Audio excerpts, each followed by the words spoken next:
Hola, ¿qué tal? Estamos otra vez en el comentario positivo. El día de hoy seguimos con nuestra serie de héroes de la fe. Hoy vamos a hablar de la vida de John Wesley. John Wesley fue un héroe de la fe, fue anglicano, un metodista. Vamos a ver hoy su desarrollo, su vida. Como siempre, pues yo no estoy ni juzgando ni señalando la posición teológica, sino hablando de una persona que Dios usó y que pues de alguna manera dejó huella en la historia cristiana. Entonces vamos a ver el día de hoy a la biografía de John Wesley. Y dice, entonces vamos a empezar. Y dice aquí,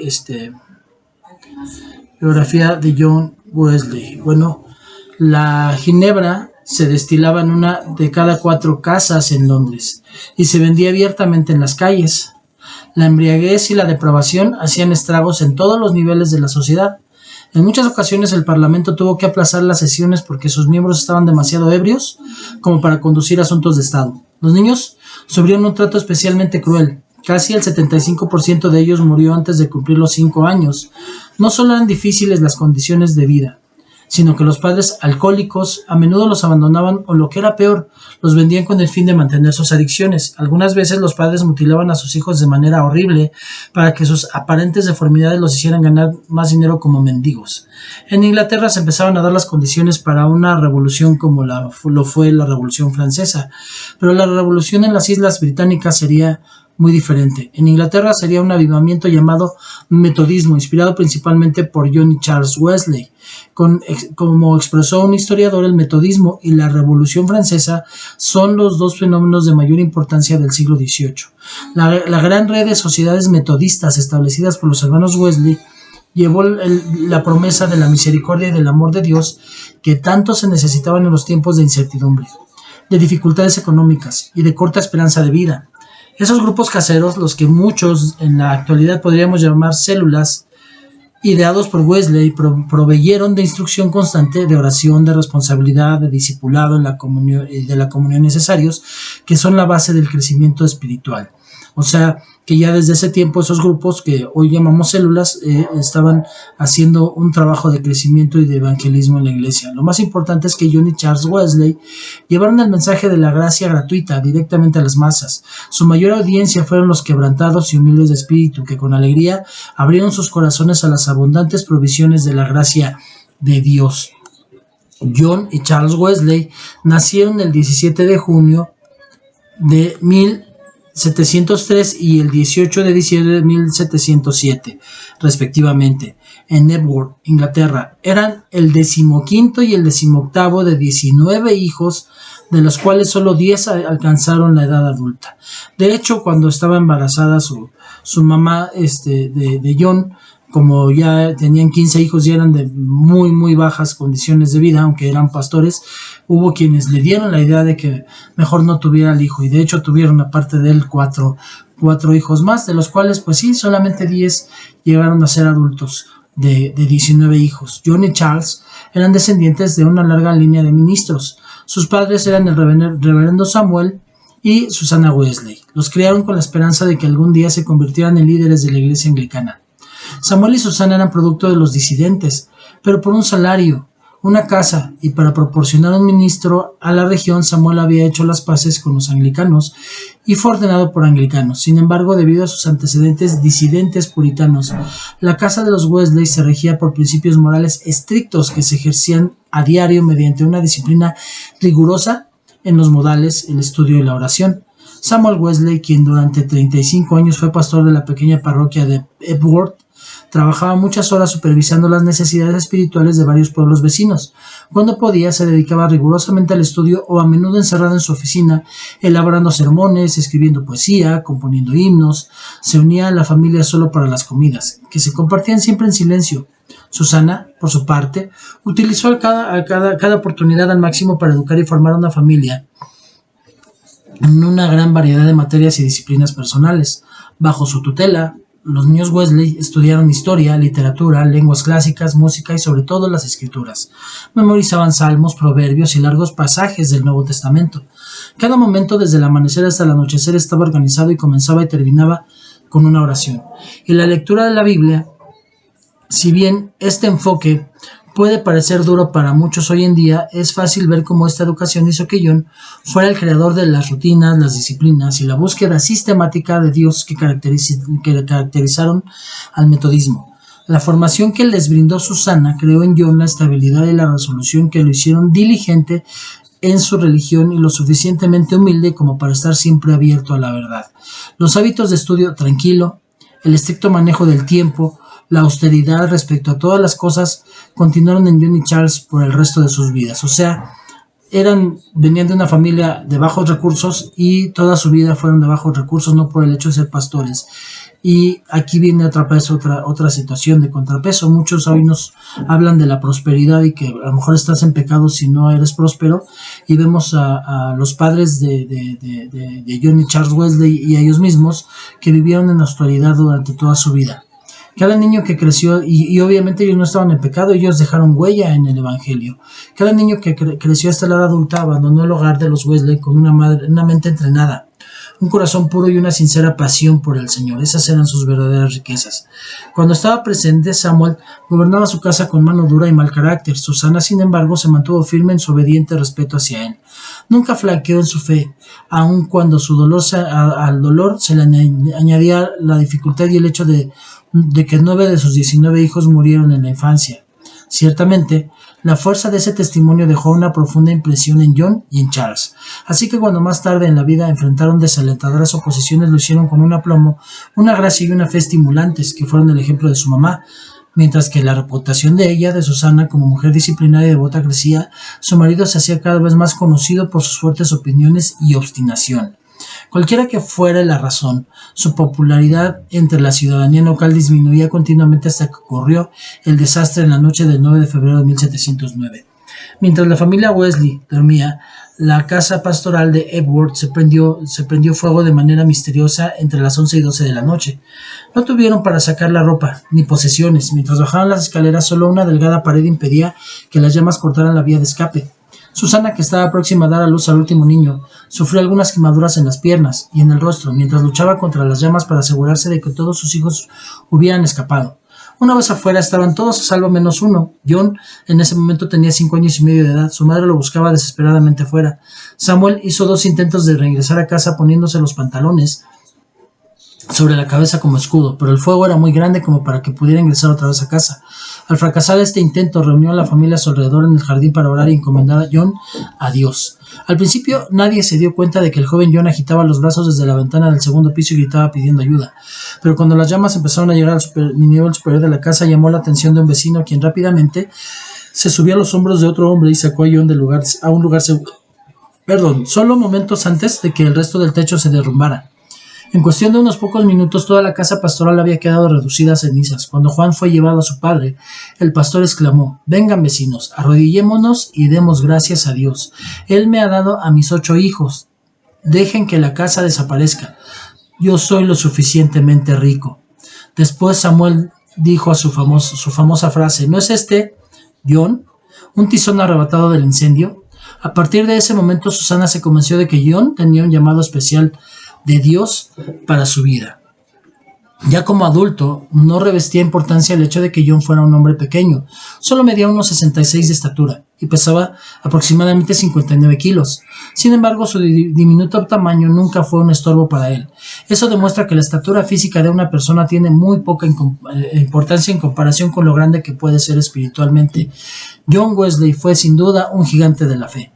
Es importante entender que la doctrina con la que John y Charles crecieron fue la de predestinación, con la fuerte influencia del reformador francés Juan Calvino, del cual vamos a hablar su biografía en la siguiente ocasión. De acuerdo con los principios del calvinismo, la gente no tenía ningún papel en su propia salvación, sino que ésta estaba predeterminada o predestinada por Dios. Por lo tanto, ir a la iglesia se convirtió en una búsqueda para responder a la pregunta: ¿soy salvo?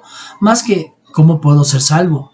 A lo largo de sus primeros años, aunque sus corazones buscaban a Dios con sinceridad, ni John ni Charles tenían la seguridad alguna de su propia salvación. John recién comenzaría a preguntarse por este hecho una vez que hubiera sido ordenado y se dirigiera a su primer campo misionero.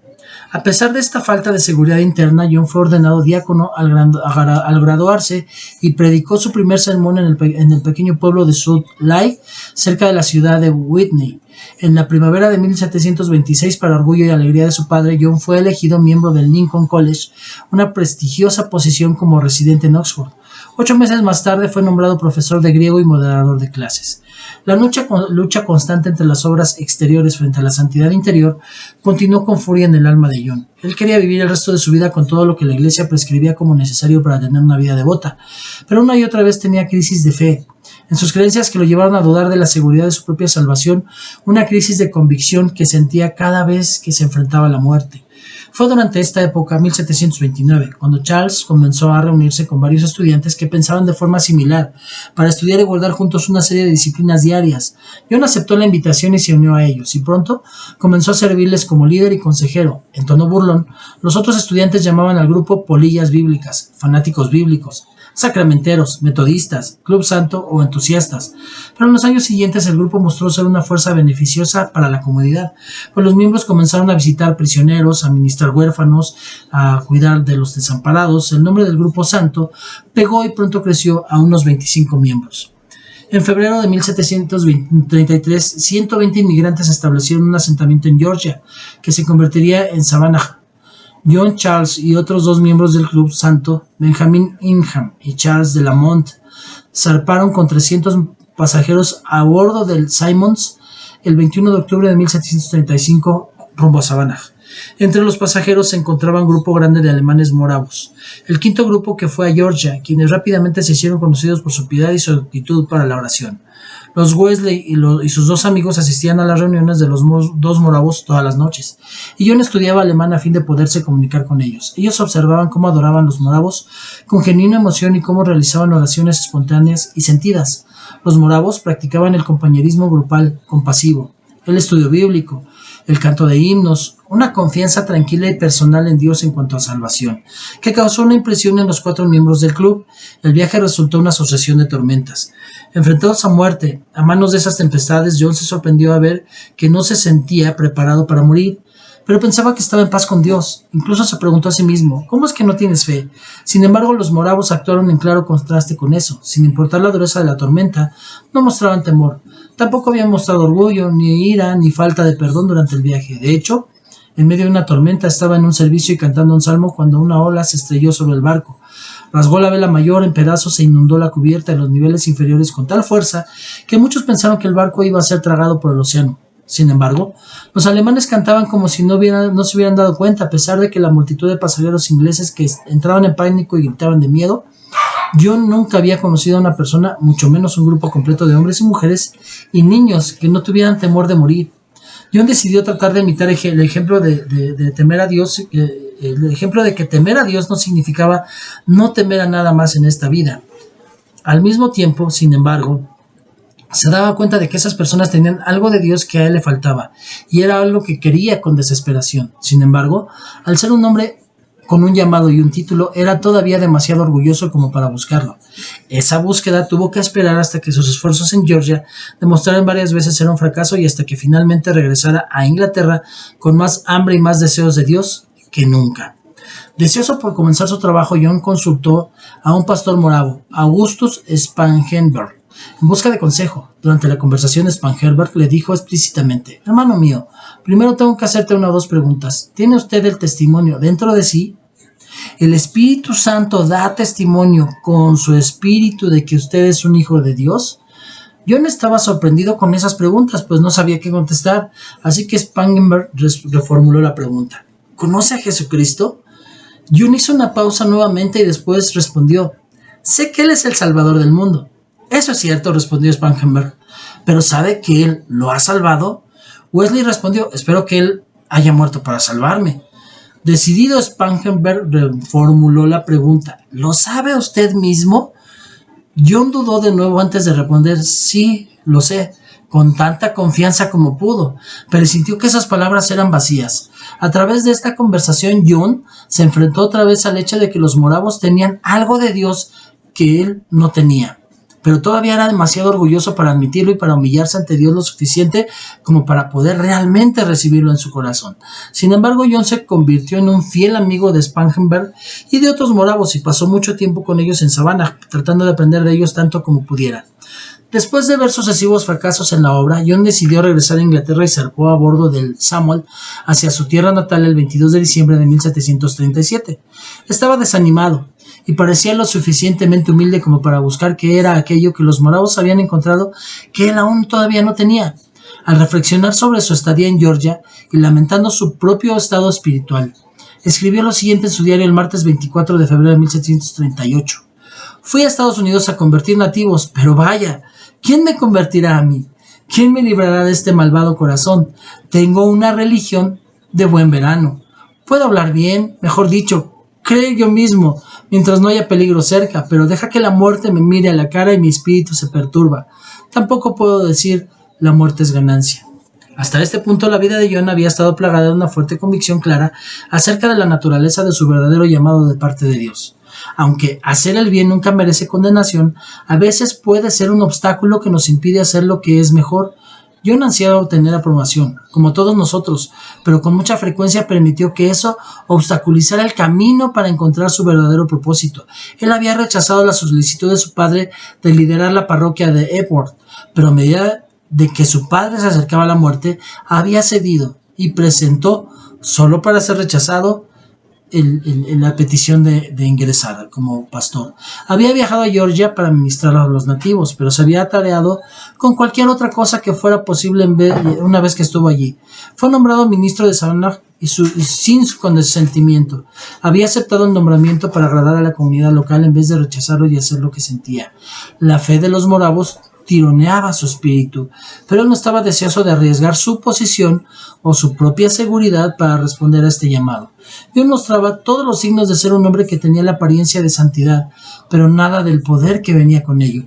Afortunadamente, sin embargo, esto cambiaría pronto. John Wesley conoció a Peter Vogler, que había sido ordenado recientemente por el conde Zinzendorf, y comenzó a dialogar con él en alemán. Las discusiones de Vogler con John volvieron a mostrarle la posibilidad de tener una mayor relación con Dios de lo que él había experimentado hasta ese momento. Pero en su mente todavía estaba luchando con las creencias de los moravos, muchas de las cuales entraban en conflicto con sus propias creencias. John estaba decidido a encontrar la santidad a través de la devoción, la determinación y la disciplina, mientras de Vogler enfatizaba que la salvación se alcanzaba solo por la fe en Jesucristo y que iría acompañada de amor, de paz y gozo en el espíritu. John no llegaba a comprender cómo esa creencia podía ser posible, pero tampoco podía dejar de pensar en ello. Estaba tan perplejo que se preguntó si no sería mejor para él dejar de predicar hasta que encontrara esa fe, en lugar de continuar con lo que él sentía que era hipocresía. Cuando le preguntó a Vogler si debía dejar de predicar, Vogler le respondió, de ninguna manera. ¿Pero qué puedo predicar?, preguntó Wesley. El moravo le respondió, predica sobre la fe hasta que la tengas. Y entonces, ¿por qué la tienes predicada sobre la fe? Vogler viajó con Wesley de regreso a Oxford, donde Charles le enseñó inglés. Pasado cada vez más tiempo en compañía de los hermanos, alentándolos en el desarrollo de la sociedad metodista. Los hermanos Wesley se sentían perturbados ante la persistente convicción de Vogler de que la gracia se obtenía por fe solamente y de que la salvación seguía inmediatamente al reconocimiento de esa fe en lugar de ser algo por lo que se tenía que trabajar en el tiempo. ¿Me robará mis esfuerzos? No tengo nada más en qué confiar, escribió Charles. John decidió acudir a la Biblia en busca de respuestas y se sorprendió por lo que encontró, sobre todo en el libro de los Hechos de los Apóstoles. Casi cada proclama de salvación que había era de hecho instantánea, y la que más tiempo tomó fue la del apóstol Pablo, que le llevó solo 3 días. John tenía 35 años en ese momento, y nunca antes había visto eso en las escrituras. Se preguntó si tal vez algo dentro de él había cambiado, pero me sacó de ese retiro la evidencia de varios testigos vivientes que testificaron que Dios había obrado en ellos mismos, dándoles en un momento tal fe en la sangre de su Hijo y trasladándolos de las tinieblas a la luz, sin pecado y sin temor hacia la santidad y la felicidad. Aquí terminó la controversia. Podía ahora no solo gritar, Señor, ayuda a mi incredulidad. Estas son las palabras directamente de de John Wesley. Una sorpresiva carta llegó de parte de Charles en la que le informaba que había hecho las paces con Dios. Enfermo por segunda vez de pleuritis que había amenazado su vida con anterioridad, fue a la casa de un hombre llamado Bray, un pobre mecánico ignorante que no sabía nada, excepto de Cristo. Durante su estancia allí, el 21 de mayo de 1738, Charles encontró la fe y la seguridad de su salvación sobre la que Vogler le había enseñado a él y a su hermano. En la misma hora sus fuerzas volvieron a él y se levantó sano. John estaba contento por su hermano a causa de su renovada salud espiritual y física, pero no pudo evitar sentirse mucho menos digno de la salvación de lo que se había sentido antes. Expresó de esta manera su sentimiento de inutilidad. Siento que estoy vendido como esclavo al pecado. Yo sé que merezco nada más que la ira, pues estoy lleno de abominaciones. Todos mis trabajos, mi justicia, mi oración necesitan una explicación para sí mismas. No tengo nada que alegar. Dios es santo, yo soy impío. Dios es fuego consumidor, yo pecador, listo para ser consumido. Sin embargo, oigo una voz, cree y serás salvo. El que cree ha pasado de muerte a vida. Oh, que nadie nos engañe con palabras vanas como si ya hubiéramos alcanzado esta fe. Salvador de los hombres, sálvanos de confiar en cualquier cosa que no seas tú. Atráenos a ti, permite que nos vaciemos de nosotros mismos y luego llénanos de todo gozo y paz al creer y que nada nos separe de tu amor ni ahora ni en la eternidad. En la tarde del miércoles 24 de mayo de 1738 ocurrió el milagro. En la noche fui, dice John Wesley, sin demandas de demasiadas ganancias a una sociedad de la calle Aldersgate, en la que alguien leía el prefacio de Lutero a la epístola a los romanos. A eso de las 9 menos cuarto, mientras él escribía el cambio que Dios obra en el corazón por medio de la fe en Cristo, sentí que mi corazón estaba extrañamente cálido, sentí que confiaba en Cristo y en Cristo solamente para salvación, y recibí la seguridad de que Él se había llevado mis pecados, incluso los míos, y me había salvado de la ley del pecado y de la muerte. Entonces les testifiqué abiertamente a todos los que estaban allí lo que había sentido en mi corazón. Los moravos le habían dado a los hermanos Wesley la llave que necesitaban para transformar su nación, el nuevo nacimiento. Inglaterra quedó atrapada en las garras de la creencia calvinista de que nadie podía saber quién estaba predestinado a ser salvo, así como también a la enseñanza de la Iglesia anglicana que afirmaba que los sacramentos eran la tarea necesaria de cualquiera que esperaría estar predestinado a la salvación. El renacimiento metodista transformaría Inglaterra, pues enseñaba que no solo se podía saber que se era salvo, sino también que se podía recibir esa salvación de forma inmediata y tener paz en el corazón a partir de entonces. Después, cuando se añadieron a esto los métodos de John de la búsqueda de la santidad, que incluía sociedades unidas, para que los creyentes se reunieran regularmente centrándose en la oración, el ayuno, el estudio de las escrituras, el avivamiento, que tenía ahora no solo un marco, sino también la chispa del Espíritu Santo y el poder de Dios para la transformación. Esa fue la época trascendental para John y Charles, quienes de repente se sintieron desafiados a renunciar a la estricta adhesión a su piedad ascética por una singular pasión de ver a los perdidos salvos por la fe personal en Cristo. Charles se dedicó a escribir himnos que proclamaban la bondad, la gracia de Dios. John comenzó de inmediato a predicar las buenas nuevas. El día del año nuevo de 1739, Winterfield, que hacía poco había vuelto de su ministerio en Georgia, reunió a los hermanos Wesley y a otras personas para una asamblea. Cuando llegó la medianoche oraron y adoraron. Esto continuó hasta la mañana, pues fervorosamente buscaron la voluntad y dirección de Dios. Entonces, como a eso de las 3 de la tarde, el poder de Dios se movió de una forma inusual. Todos los presentes se postraron, clamando y llorando con gozo. Después estallaron a una sola voz: te alabamos, Dios, reconocemos que eres el Señor. Una renovada compasión los envolvió a medida que el amor y la misericordia que sintieron por el perdido los hacía volver a entregar su vida a causa del Evangelio.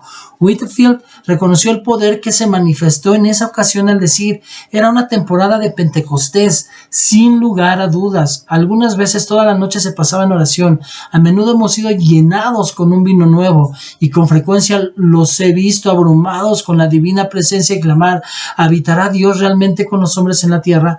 ¡Cuán terrible este lugar! Esta no es otra cosa que la casa de Dios y la puerta del cielo. Lo que el Espíritu Santo les impartió en aquel tiempo llevaría a los presentes, en especial a John, Charles y George, a niveles de ministerio completamente nuevos. Sería el año en que comenzaría el gran avivamiento metodista o gran avivamiento. De ahí en adelante, y debido al énfasis en el trabajo y el ministerio del Espíritu Santo, Whitefield, los hermanos Wesley y los seguidores de ellos fueron conocidos como entusiastas. Sus reuniones tenían la reputación de ser emocionantes, impredecibles. Se hizo circular ampliamente un panfleto impreso que explicaba la interpretación griega de entusiasta como poseído por un espíritu de Dios. Creyendo que los entusiastas habían caído presa de un tipo de espíritu incorrecto, la iglesia en Inglaterra les cerró puertas. Sin embargo, esto no les pareció importar, pues Dios ya estaba plantando semillas de entendimiento en el corazón de Whitefield sobre lo que estaba por venir. En una ocasión en particular, cuando las multitudes no fueron admitidas por falta de espacio, pues el edificio ya estaba lleno, Whitefield se sintió impulsado a salir y pararse sobre una lápida para dirigirse a los cientos de personas reunidas allá afuera. No iba a pasar mucho hasta que comenzara a predicar al aire libre de forma regular, lo que trajo audiencias mayores que las que podía albergar en algún edificio británico. Pero en la primavera de 1739, tras la insistencia de Whitefield, John se dio cuenta de que ya no tenía nada que hacer sino llevar su prédica fuera de las puertas de la iglesia. Ese marzo siguió su amigo Bristol.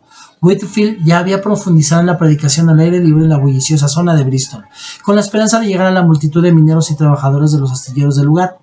El 29 de marzo, John y Charles acompañaron a Whitefield a la plaza del pueblo con la intención de llevar el mensaje de fe a todo aquel que quisiera escucharlo. Al principio, John se opuso a predicar al aire libre, pero cuando Whitefield comenzó, una ruidosa multitud se reunió por pura curiosidad. ¿Estaban preparados sus corazones para escuchar las verdades sagradas que estaba a punto de decir? Mientras los pensamientos de incertidumbre inundaban su mente, Whitefield, sin dudar de aprovechar la oportunidad, habló de una forma valiente, inspirando a los ansiosos oyentes con la palabra de Dios. Al ver esto, John se conmovió por la multitud de rostros tan sedientos del agua de la palabra. Al día siguiente, John se paró en una pequeña colina en las afueras del pueblo y dio su primer mensaje al aire libre a 3,000 personas. John estaba entusiasmado y lleno de energía por la experiencia que no podía esperar la siguiente oportunidad de predicar al aire libre. Una vez que experimentó la emoción de predicar en el campo, no hubo vuelta atrás. Había encontrado una audiencia dispuesta, aunque no siempre era receptiva. John sabía que él tenía que compartir lo que las personas más necesitaban. Desde ese día en adelante, hasta prácticamente el día de su muerte, John predicó a todo aquel que quisiera escucharlo. No solo todos los días, sino 3 o 4 veces al día. John predicó en todo lugar en el que podía, en graneros, campos, plazas, en pueblos. Las palabras de John eran tranquilas y medidas, pero parecían penetrar directamente al corazón de quienes lo escuchaban. John tenía el don de tocar a las personas con la presencia de Dios a través de esos sermones, y Charles a través de los himnos. Escribió himnos y poesía de forma tan prolífica que en menos de un año publicó el primer volumen de sus canciones, a lo que siguieron muchos volúmenes más en los años posteriores, como describió John una vez en su relación con Charles. De alguna manera, yo podría ser la cabeza y tú el corazón de la obra. Los himnos y los sermones compuestos por los hermanos Wesley proveyeron el fundamento sobre el cual se construyeron la doctrina y las prácticas del metodismo. No pasó mucho tiempo antes de que utilizaran la página impresa para expandir el alcance de su ministerio. Estuvieron entre los primeros evangelistas en publicar sermones, himnos, lecturas devocionales e incluso una revista mensual. La manera innovadora de la enseñanza bíblica y la adoración grupal fueron tan efectivas en hacer conocido a Cristo que cientos de convertidos se añadían todos los días. La Iglesia Anglicana no les concedió una parroquia propia y le prohibió predicar en las parroquias de otros. John escribió: en las Escrituras, Dios me ordena, según mis posibilidades, que instruya al ignorante, reforme al malvado y conforme al virtuoso. El hombre me prohíbe hacerlo en la parroquia de otro. Esto es, prácticamente no hacerlo, viendo que ahora no tengo mi propia parroquia y probablemente nunca la tenga. ¿A quién debo ir? ¿A Dios o al hombre? Veo al mundo entero como mi parroquia. Quiero decir con esto que en cualquier parte del mundo en que me encuentre considero que es apropiado, correcto y es mi tarea imperiosa declararle a todo aquel que esté dispuesto a escuchar las felices nuevas de salvación. Punto bien importante. Nos han enseñado también, y de hecho yo mismo lo predico, si hay necesidad de una cobertura, la DH también lo habla, la necesidad de una cobertura, pero vemos también que hubo ministerios que empezaron, los héroes de la fe, la mayoría empezó separándose de una cobertura e iniciando. La cobertura en un momento dado les prohibía predicar lo que estaban enseñando, le prohibía entrar a otros lugares a predicar, pero Cuando el Espíritu de Dios te impele a hacerlo, vas y predicas, aunque haya quien te esté predicando. Y él decía, ¿a quién debo ir? ¿A Dios o al hombre? Si a mí al Señor el Espíritu Santo es el que me está llevando a predicar, pues lo voy a hacer, porque aunque el mundo está en contra de mí, en cualquier parte del mundo donde yo me encuentre, considero que es apropiado, correcto, y es mi tarea imperiosa declararle a todo aquel que esté dispuesto a escuchar las felices nuevas de salvación. Por eso también el comentario positivo. En un día promedio John predicaba 3 veces y viajaba unos 32 kilómetros a caballo. Todas las mañanas las compensaba predicando a las 5 de la mañana para alcanzar a los obreros en su camino y a los campos. Volvía a predicar al mediodía, cuando los trabajadores paraban de descansar, a lo que seguían 2 o más veces por la noche. El tiempo no le hacía alterar el programa. Los hermanos siempre cumplían con todos los compromisos, sin importar las circunstancias. Algunas veces, los hermanos Wesley cubrían casi 97 kilómetros por día para llegar a tiempo a un destino fijado de antemano. Viajaban sin descanso y se reunían con las personas en cualquier lugar en el que estuvieran para conocer necesidades y cómo poderles ayudar espiritual, mental y físicamente. En marzo de 1740, John había dado un mensaje titulado Gracia Libre, en el que proclamó: la gracia o el amor de Dios de donde procede la salvación es completamente gratis y gratis para todos. Esta afirmación estaba en abierto constante con la doctrina de la predestinación calvinista, que era la creencia aceptada de esa época, y Whitefield de inmediato cuestionó la verdad del sermón de John. Y aunque George era un evangelista tan ungido como eran los Wesley, no era teólogo como lo era John. Cuando la controversia comenzaba a asomarse, Whitefield se dirigió a Estados Unidos en agosto de 1740, especialmente a Nueva Inglaterra, la tierra de los calvinistas puritanos, a medida de que sus cartas, que cuestionaban la postura de John, el arminianismo, cruzaban el Atlántico. Leía mucho sobre el tema, solo en los libros sugeridos por quienes lo rodeaban, los calvinistas puritanos. Y cuando John publicó su sermón en 1740 en contra de las recomendaciones de Whitefield, las tensiones solo empeoraron. Whitefield respondió en defensa de la predestinación, a lo que John respondió con un contraargumento. Por medio de la publicación de Gracia Gratuita en los Estados Unidos, Charles se hizo eco de la doctrina de sus himnos. Escribió: ven, oh viajero, tú desconocido, poniendo en mayúsculas, eres puro amor universal. De todas maneras, Whitefield también predicaba: ven, pobre, perdido pecador, en Glasgow, Escocia, invitando a su audiencia: abre la puerta de tu corazón, que el Rey de Gloria, el bendito Jesús, venga y edifique su reino en tu alma. Haz lugar para Cristo. El Señor Jesús desea cenar contigo esta noche. Cristo está dispuesto a entrar en cualquier corazón que esté dispuesto a abrirle y recibirlo. Aunque adherir al calvinismo hacía que pudiera encajar con los puritanos norteamericanos, no era una buena prédica, así que la parte práctica era más sencillo llamar a todos a acercarse a Jesús a través de su propia voluntad libre y dejarlo a él solucionar quién estaba predestinado y quién no. O sea, tuvieron la oportunidad que el Señor Espíritu Santo les mostrara si la teología de la predestinación o la arminiana eran las correctas. Pese a que ambos bandos nunca más volvieron a reunirse, la animosidad entre Whitefield y los Wesley se había enfriado hacia 1742 y para 1749 volvieron a ministrar en las mismas conferencias. Si la salvación de Dios era libre para todos, entonces no existían restricciones de clase para limitar quién podía unirse a la sociedad metodista. Divergencia significativa en las restricciones impuestas por la Iglesia de Inglaterra acerca de quién podía asistir a los servicios y recibir los sacramentos. Y si la fe era un don gratuito que podía crecer y desarrollarse, tenía sentido que los métodos metodistas de las reuniones de la Sociedad Unida, que eran la oración regular, la lectura de las Escrituras, el ayuno y la realización de buenas obras para ayudar al pobre, al huérfano, al encarcelado, fueran todavía de gran importancia. Además, los hermanos Wesley siguieron adelante no solo para predicar el Evangelio, sino también para organizar sociedades a fin de asegurarse que la voluntad de Dios para todos se hiciera así en la tierra como en el cielo. En 1742 los hermanos Wesley fundaron un orfanato y una escuela dominical en Newcastle. 4 años después, en 1746, fundaron la primera de muchas clínicas médicas para los pobres, en Londres. En esa época, John comenzó a publicar sus sermones para que fueran bautizados con devocionales a fin de usar las ganancias para brindar apoyo financiero a las clínicas. Les enseñó a los pobres que ellos podían mejorar por sí mismos desde adentro, en lugar de depender de la ayuda del gobierno.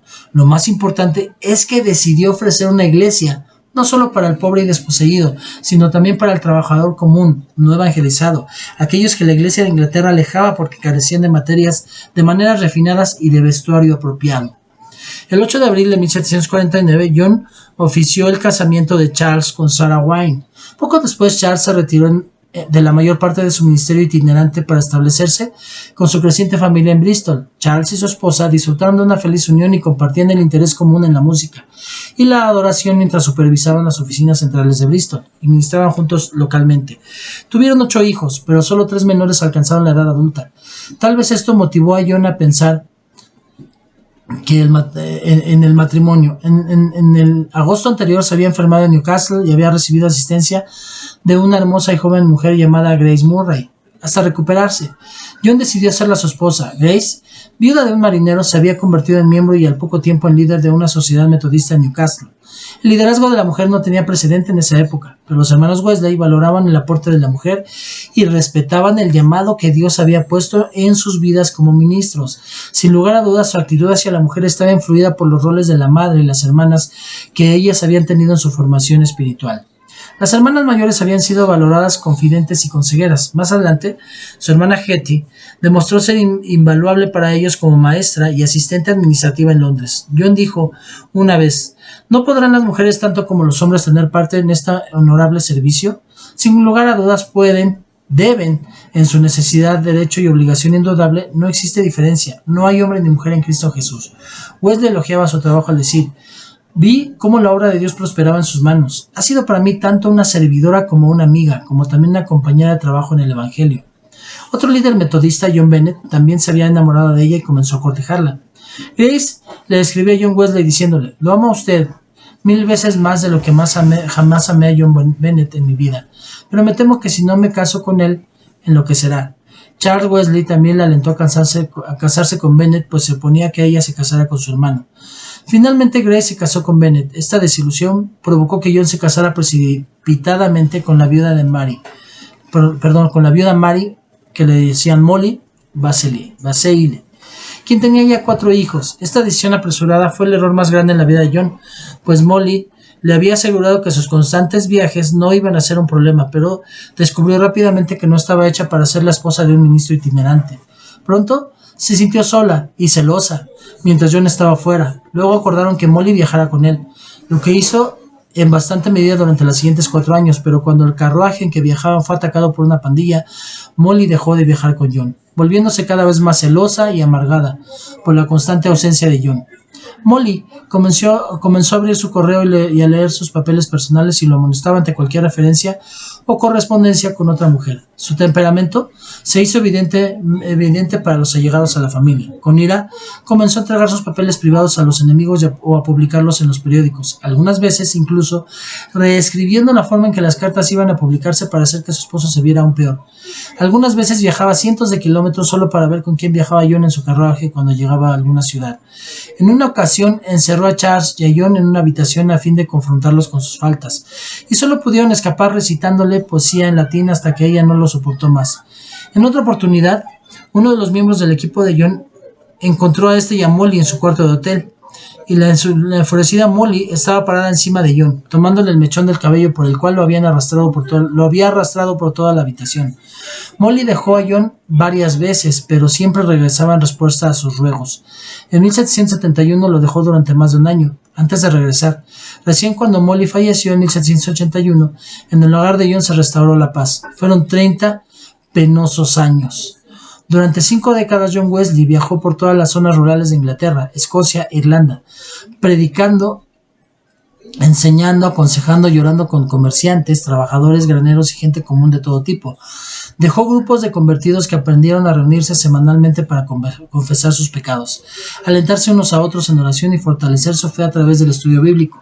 Enseñó la adhesión a un estándar recomendado de conducta moral. John a menudo predicaba: el alma y el cuerpo forman al hombre, el espíritu y la disciplina a un cristiano.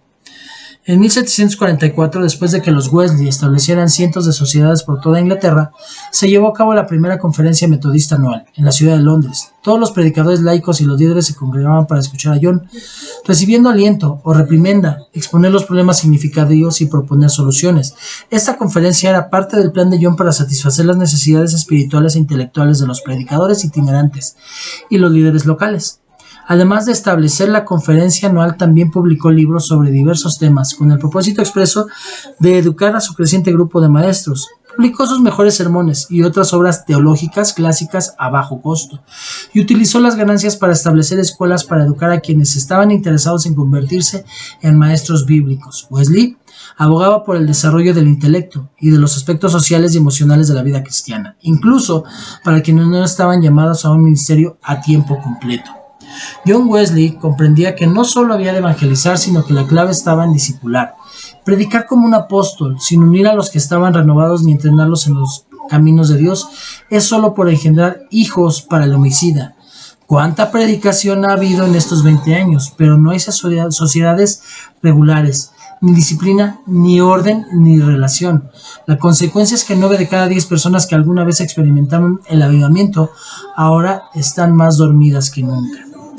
Un contemporáneo de Wesley, que era corresponsal de New York Evangelist, escribió: la primera vez que estuve en compañía del reverendo John Wesley, le pregunté qué debía hacer para mantener vivo el metodismo una vez que él muriera, a lo que respondió inmediatamente: los metodistas deben prestar atención a su doctrina, su experiencia, su práctica y su disciplina.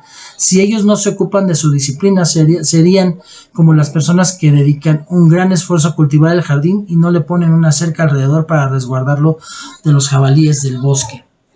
John tenía la fuerte convicción de que la estricta vigilancia del alma era primordial importancia para una duradera victoria en Cristo. Esto era así tanto para el individuo como para el cuerpo de Cristo.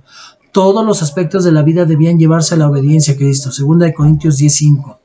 Es de asombrarse que encontremos tan pocos cristianos, preguntó Wesley. ¿Dónde está la disciplina cristiana? ¿En qué parte de Inglaterra se añade disciplina cristiana a la doctrina cristiana?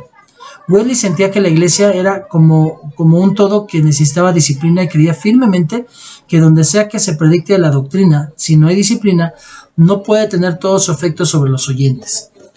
En 1770, George Whitefield falleció a la edad de 56 años. Cuando John le preguntaron si esperaba ver a Whitefield en el cielo, contestó: no me malinterpreten, George Whitefield era una estrella tan brillante en el firmamento de la gloria de Dios y estará tan cerca del trono que alguien como yo, que es menos que el más pequeño, nunca podrá alcanzar a verlo. A la edad de 86 años, durante un viaje de 9 semanas a Irlanda, John predicó 100 sermones en 60 ciudades y pueblos. 6 de estos sermones los predicó al aire libre. El 22 de febrero de 1791, predicó su último sermón desde el púlpito en la capilla de City Road, en Londres. Al día siguiente predicó su último sermón de este lado del cielo, en la casa de un amigo en Latham Heath, acerca de busquen al Señor mientras se deje encontrar. Al día siguiente, el 24 de febrero de 1791, John Wesley escribió su famosa carta a William Wilberforce, miembro del Parlamento, que dedicó su vida a poner fin a la esclavitud del Imperio Británico, alentándolo a continuar con su cruzada contra el comercio de esclavos. Aunque ya no podía continuar predicando sobre la causa de Cristo, en su carta escribió: pero si Dios está de tu parte, ¿quién puede estar en contra de él? ¿Somos todos ellos juntos más fuertes que Dios? No se canse de hacer el bien, prosiga en el nombre de Dios y en el poder de su fuerza hasta que incluso la esclavitud americana, la peor que alguna vez se haya visto debajo del sol, se esfume ante él. La firmó como su afectísimo servidor, John Wesley.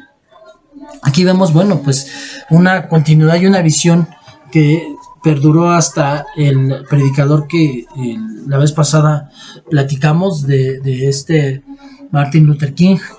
Una visión, uno era metodista, el otro bautista, pero tenían esa visión de la esclavitud. Y Martin Luther King se puede decir que terminó lo que en una idea firmó John Wesley. El 2 de marzo de 1791, rodeado de sus seres queridos, dio su último aliento. Durante su ministerio, John Wesley viajó más de 402.335 kilómetros a caballo, 8.046.7 kilómetros por año, una distancia equivalente a 10 vueltas alrededor del mundo. Predicó más de 40.000 sermones y publicó más de 5.000 sermones, panfletos y libros de todo tipo.